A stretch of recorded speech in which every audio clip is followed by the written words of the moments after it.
considéré qu'on laisse le meilleur panel à la fin. Et je vous invite à rester avec nous. Donc tout d'abord, je commence par remercier mon ami Dr Younes et tous ceux qui ont travaillé pour l'organisation de la 20e édition d'Officine Expo. Je suis honoré d'être associé à cette édition de Pharma Africa, sa 6e édition. Et donc, je pense que Officine Expo continue à enrichir le débat sur les sujets d'actualité. Ce matin, on a vu un panel très riche qui parle des médicaments provenant du cannabis, ou extraits du cannabis. Et vous avez assisté comme moi avec ce panel très riche sur le concept de One Health. Maintenant, on va faire un virage complètement pour parler des réglementations et pour parler du médicament qui est un facteur clé dans tout ce qui est système de santé. S'il vous plaît, j'ai une slide. La diapositive d'introduction, s'il vous plaît. Alors, j'ai l'honneur d'inviter nos panélistes, Monsieur Michel Sidibé, s'il vous plaît, Dr Aziz Mrabti, Dr Mohamed El-Bouhmadi, et nous avons une collègue qui est connectée, je pense, de l'Afrique du Sud, Dr Chimé.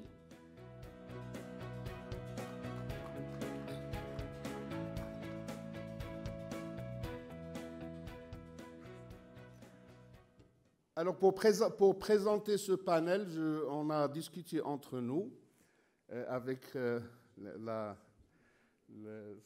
contrôle de M. Michel Sidibé et on s'est mis d'accord, s'il vous plaît, la slide, qu'on va placer ce débat dans le contexte en fait sanitaire.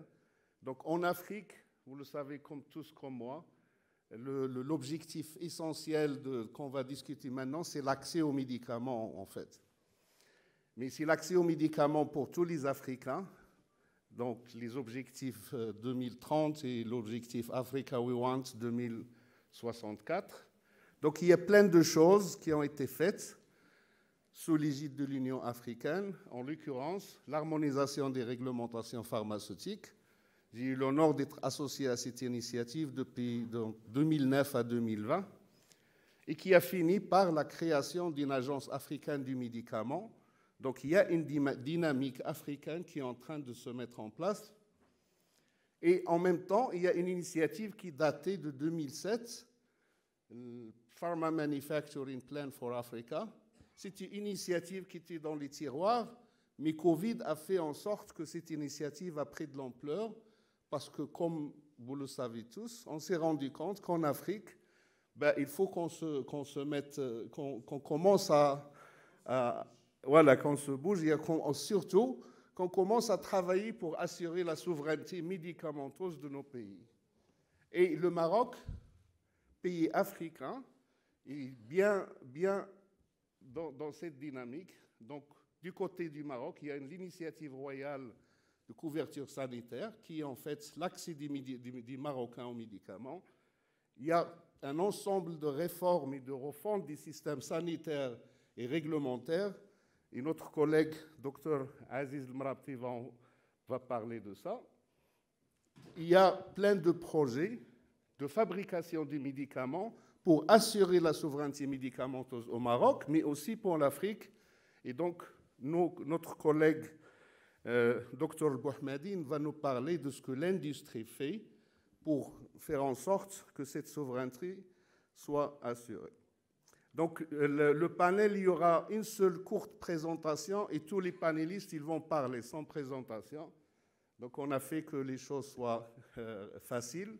Et donc, on s'est mis d'accord que Dr Michel Sidibé va nous parler de l'avancement sur la mise en place de l'Agence africaine du médicament. Une partie de ça va être couverte par Dr Chimé, côté administratif, et Michel va nous parler du côté politique. On va parler de l'état de l'avancement sur la maturité et les renforcements de capacités des autorités réglementaires en Afrique en utilisant l'outil GBT, le besoin de développer et d'harmoniser les réglementations sur les dispositifs médicaux. Ça a été clair durant la pandémie Covid. On s'est tous rendu compte de l'importance de tout ce qui est diagnostic et kit diagnostic. Donc les dispositifs médicaux jouent aussi un rôle très important dans les systèmes de santé, et le besoin de développer de la vraie recherche et développement. Et ça a été bien dit ce matin dans le panel sur le cannabis. Et il est temps de couvrir toute la chaîne de valeur, parce qu'on ne peut pas fabriquer des médicaments, même quand on travaille sur développer des médicaments génériques, il faut de la recherche et développement. Et il faut qu'on arrête de copier-coller. Il faut qu'on s'intéresse à la pharmacopée africaine pour développer des médicaments qui sont issus de nos plantes et de nos pratiques aussi sanitaires d'antan. Donc notre collègue Chim va nous parler des états de lieu de l'avancement de l'initiative d'harmonisation de réglementation pharmaceutique. C'est une initiative sous l'égide de l'Union africaine et elle est portée par l'agence de développement de l'Union africaine.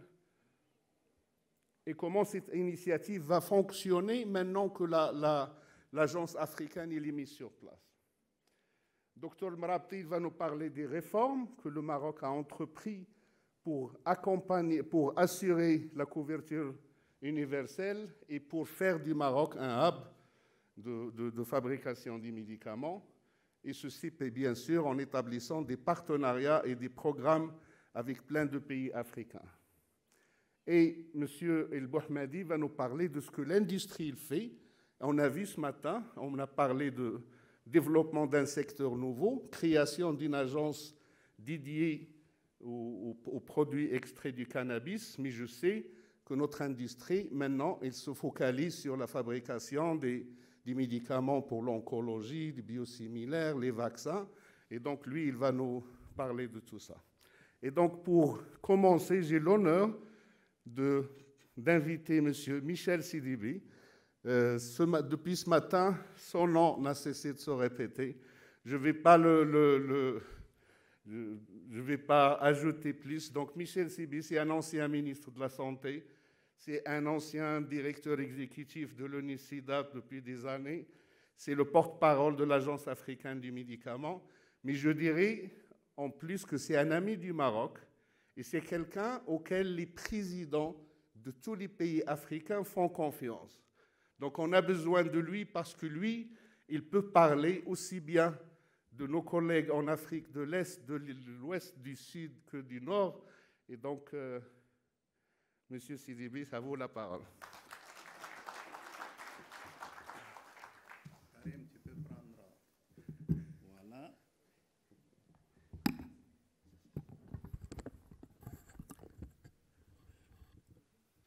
Je souhaiterais dire un grand merci à Karim parce que je crois que Karim a rendu cette session très simple. Il a résumé pratiquement tout ce qu'on avait à partager avec vous.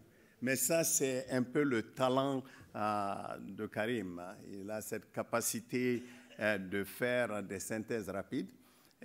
Avec votre permission, je commencerai par dire que c'est un honneur, un privilège pour moi d'être avec vous cet après-midi.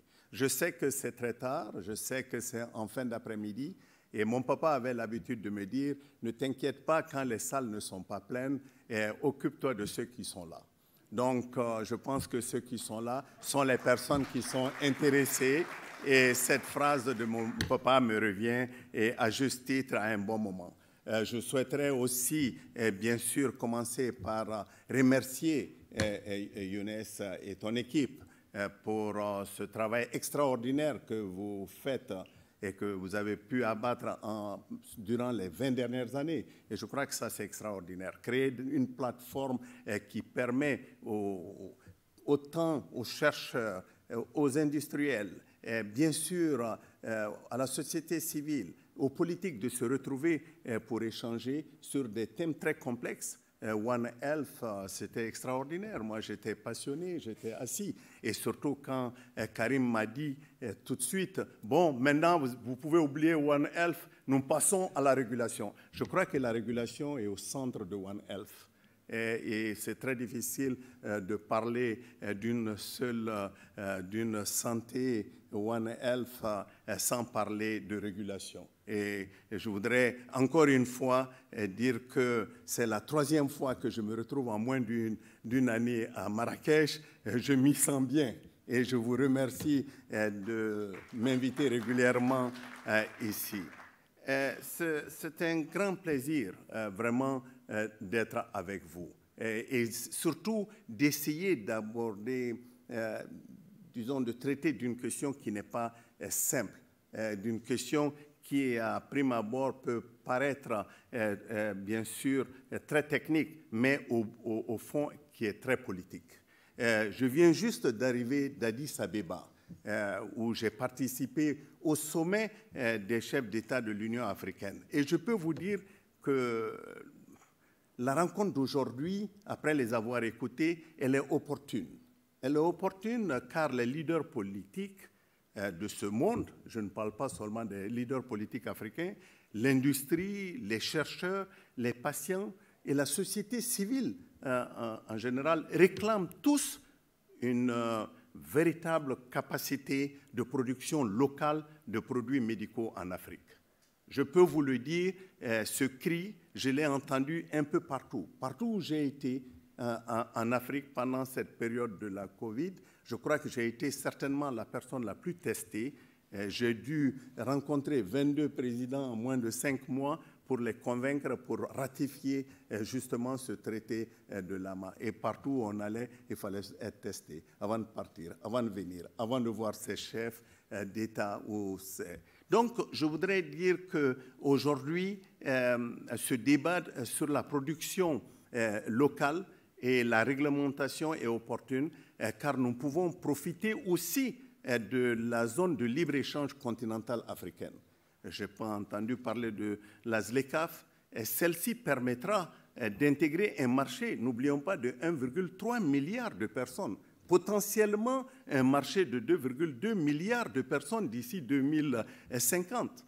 Et en même temps, le défi sera de protéger les populations contre les médicaments et autres produits, et je dis bien de santé de qualité inférieure ou falsifiée. Et ça, ce n'est pas seulement d'avoir accès à un marché. Il faut arriver à protéger ces personnes-là qui font des ravages dans la plupart de nos pays. Certains pays aujourd'hui ont plus de 40% de faux médicaments qui circulent. Donc, je me rappelle encore avec Raymond, quand elle était ministre de la Santé, on se battait pour essayer de récupérer des tonnes de faux médicaments à Abidjan. Donc, je pense que cette zone de libre-échange continental est une opportunité, mais il faut qu'on puisse l'utiliser de façon stratégique, parce qu'elle assurera des économies d'échelle, ce qui est très, très important, qui permettront aux fabricants pharmaceutiques de produits, des médicaments et des vaccins localement, sans être limités par la taille du marché. Parce que jusqu'à présent, on s'est retrouvé avec un problème très sérieux, c'est que la plupart de ces investisseurs qui avaient envie d'investir dans la production locale se trouvaient souvent limités par la taille du marché.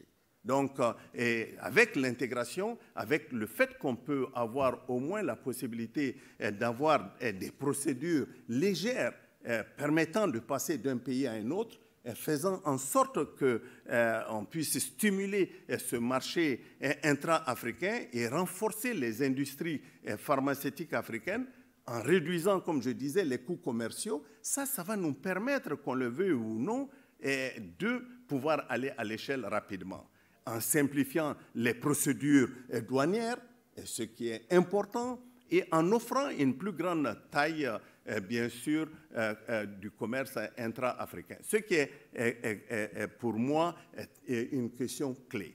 Et pour cela, nous avons besoin, et ça je l'ai entendu d'une façon ou d'une autre, et encore tout de suite, et moi j'y crois fondamentalement, on a besoin d'un nouveau paradigme de la santé en Afrique. Je pense que le paradigme que nous avons, malheureusement, est obsolète. Je n'ai pas peur de le dire. Il est obsolète. On s'est rendu compte que chaque fois qu'on s'est retrouvé avec ces pandémies, eh bien, les vulnérabilités de nos systèmes étaient éclatantes. Nous ne produisons pas, nous n'avons pas la capacité de recevoir ces produits rapidement lorsqu'on se trouve en phase de crise réelle. Donc, il faut réinventer ce paradigme. Il faut ne pas avoir peur. Et nous sommes à un moment décisif où nous devons remodeler nos institutions de santé pour nous adapter à un paysage en constante évolution.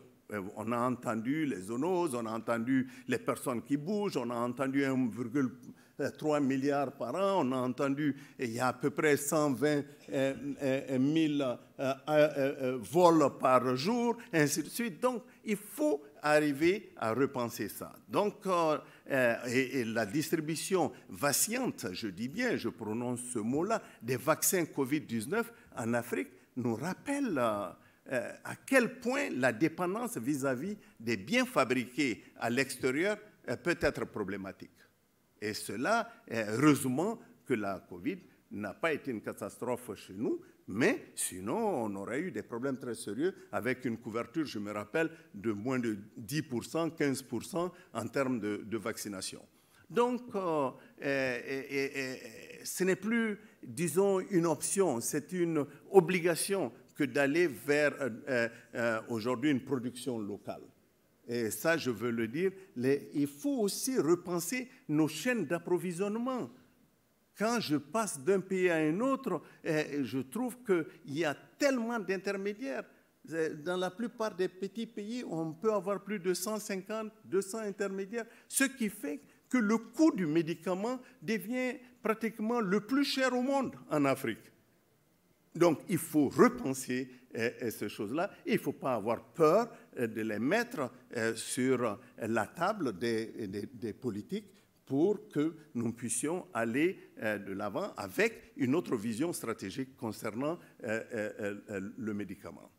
De plus, ce qui m'a toujours interpellé, et j'ai mon jeune frère Assi qui est avec nous, qui a travaillé longtemps avec moi et qui a eu une carrière brillante, et il sait que je me suis toujours battu pour cette souveraineté en matière de production locale.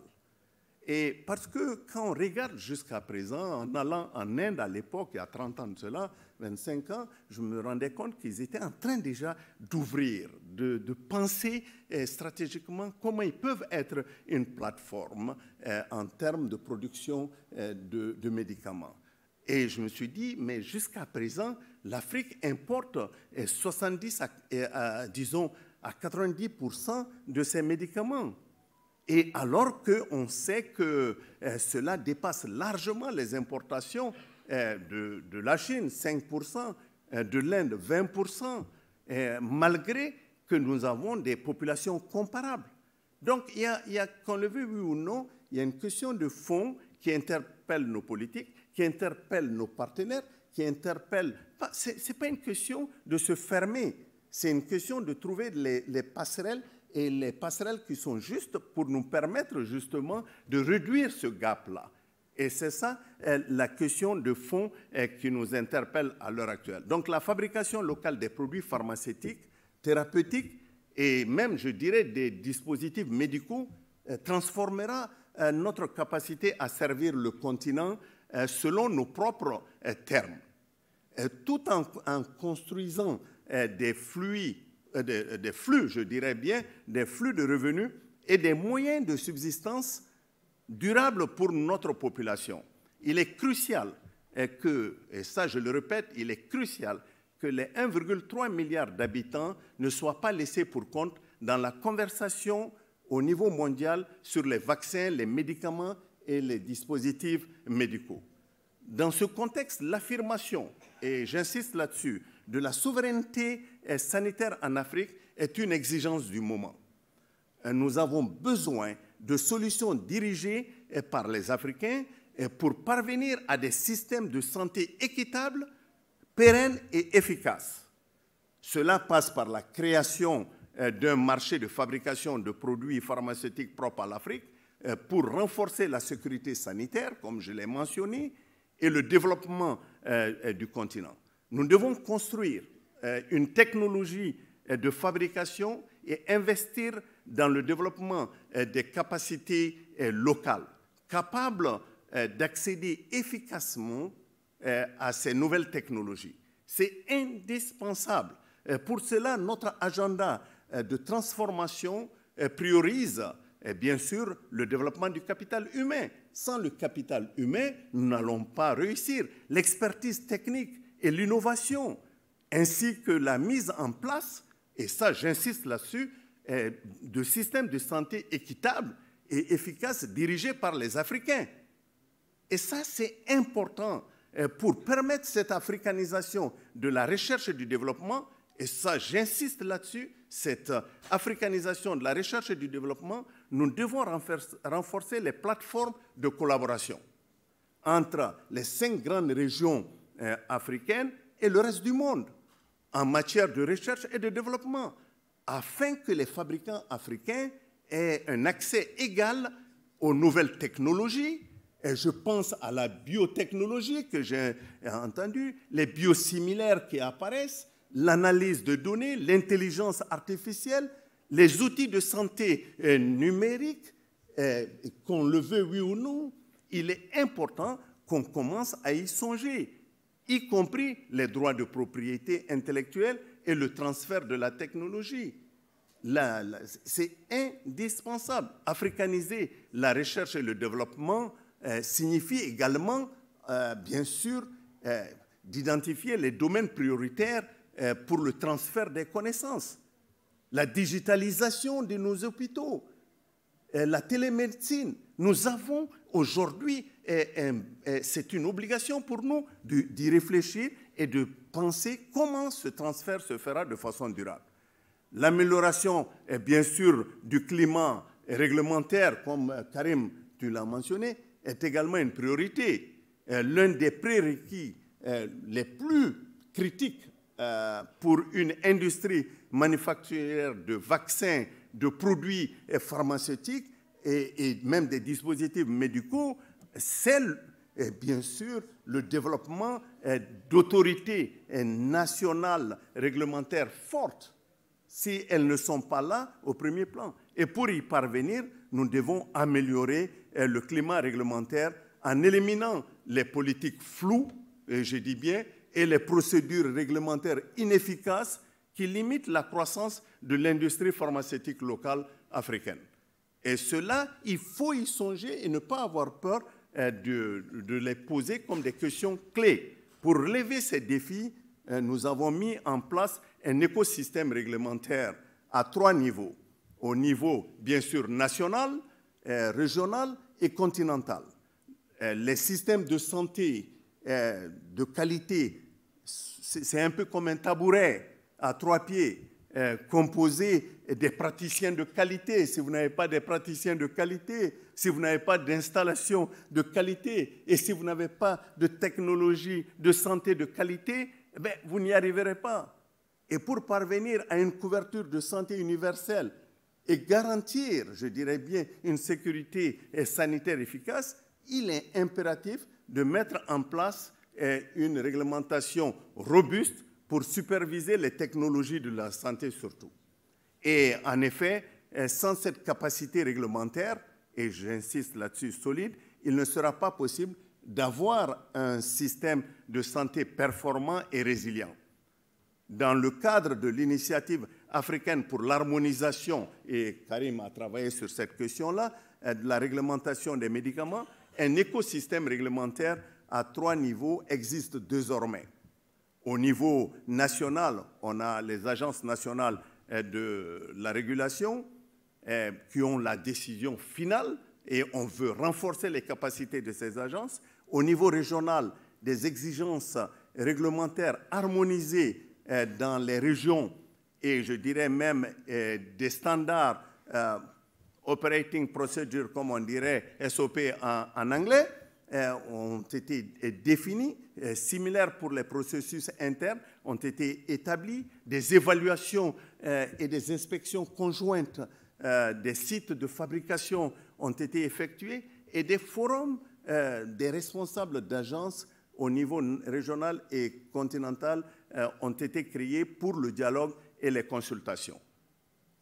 Au niveau continental, l'Agence africaine des médicaments AMA a été créée pour accélérer l'accès à des produits médicaux de qualité pour la couverture santé universelle et la sécurité sanitaire, et limiter les produits médicaux de qualité inférieure et falsifiés, réduire la fragmentation dont je parlais pour renforcer la capacité de négociation de l'Afrique sur le marché pharmaceutique mondial. Et ça, c'est important. Sans une structure centrale, continentale, on l'a vu pendant cette période du Covid, AstraZeneca, pas AstraZeneca, c'est bon, c'est pas bon, qui décide, qui il prend? On prend le vaccin venant de la Chine? Non. On prend Pfizer? Non. Quels sont? Mais, il faut, pour avoir cette souveraineté, il faut avoir ces agences continentales capables de pouvoir permettre donc d'avoir ces négociations et faire en sorte que l'Afrique soit sur cette table-là. Et stimuler, bien sûr, l'adoption d'innovations pour la fabrication locale et pour améliorer l'autosuffisance. Donc, je voudrais, pour ne pas abuser de votre temps, je pense que Karim a pris beaucoup de notre temps et qu'il aurait pu me laisser. Au niveau national, je pense qu'il existe des défis dans la découverte, bien sûr, et le développement clinique et des processus pour les développeurs de produits. Mais moi, je souhaiterais tout simplement vous dire qu'il y a un outil d'analyse comparative mondiale de l'OMS et d'évaluation du niveau de maturité. Et aujourd'hui, c'est très important pour nous parce que quand on regarde la plupart de nos États, on n'a que 4 pays qui ont atteint le niveau de maturité 3, ce qui veut dire capable de produire et de vendre à l'extérieur. 46 pays sont à un niveau de maturité donc 1. Et il faut travailler pour renforcer la capacité de ces pays-là afin que les recommandations de l'OMS concernant les bonnes pratiques, bien sûr, réglementation et les bonnes pratiques de confiance soient adoptées par l'ensemble de ces pays-là.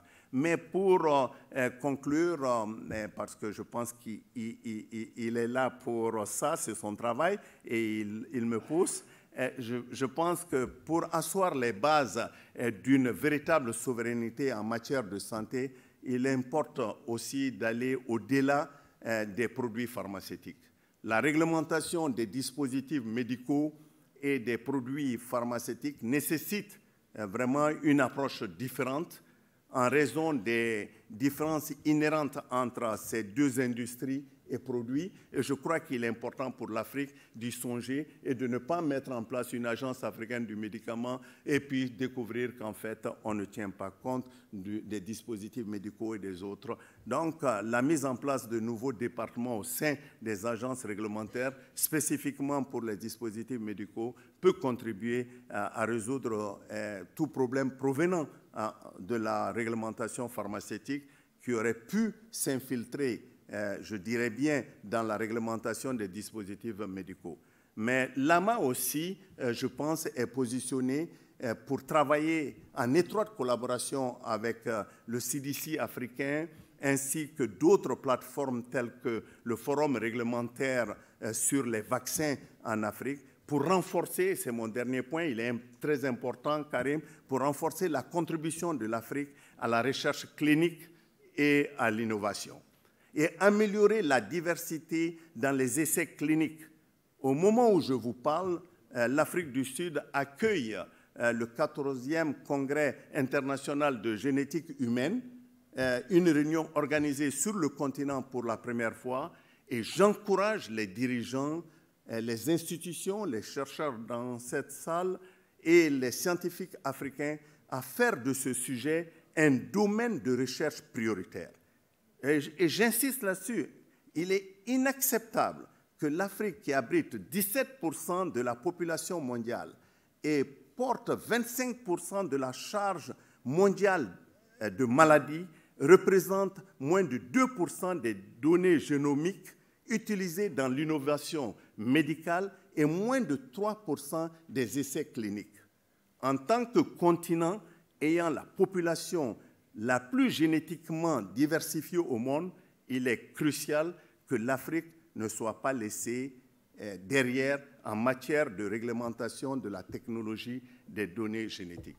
Je finis là et je te remercie. Je suis vraiment heureux d'être avec vous et je pense que l'Afrique a fait beaucoup de progrès et le Maroc sera certainement, à mon avis, l'un des partenaires clés pour renforcer et bien sûr tout ce processus en cours, mais surtout d'accompagner le président Kagame et le Rwanda pour l'opérationnalisation de l'Agence africaine du médicament. Je vous remercie.